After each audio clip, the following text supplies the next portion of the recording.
Once, in the heart of the ancient savannah, there was a village named Ntembe, surrounded by baobab trees and golden grasslands. Ntembe was known far and wide not for its warriors or harvests, but for a sacred drum called Mbali ya Ukweli, which means the drum of truth. The drum was no ordinary drum. Crafted from the trunk of a tree that had been struck by lightning and skinned with lion hide, it was said to hold the spirits of the ancestors. When beaten during village gatherings, it could tell the truth about anyone.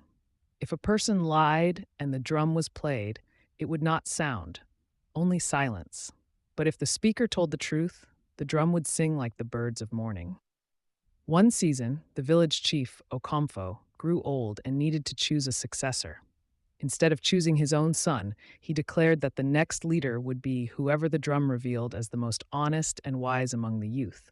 Three young people stepped forward: Bakari, brave but boastful; Nia, clever but secretive; and Tunde, quiet and humble. The elders asked each one a question before the village and then beat the drum. Bakari was asked, "Have you ever stolen from the village fields?" He smiled and said, "Never. I have always been loyal." The elder struck the drum. Silence. The crowd gasped. Nia was asked, "Have you ever used your knowledge to deceive others?" She replied, "No, I use my wisdom for the people." The drum was struck. Again, silence. The crowd murmured. Finally, Tunde was asked, "Have you ever desired to be chief?" He lowered his eyes and answered, "Yes, I have dreamed of leading, but I have also feared I am not enough." The elder lifted the stick and beat the drum. Boom, boom, boom. It echoed across the plains like thunder rolling in the hills. The people stood in awe. The ancestors had spoken. Tunde was chosen chief, not for perfection, but for truth.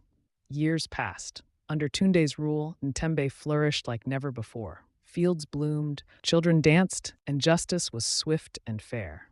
The drum was kept in the village shrine, and each year during the Festival of Ancestry it was played to remind everyone, leadership is not in power, but in truth. And so the drum of truth beat on, generation after generation, teaching that honesty may tremble, but it always speaks louder than pride. Moral: truth may not always be easy, but it is always powerful. The heart that tells the truth leads the people best.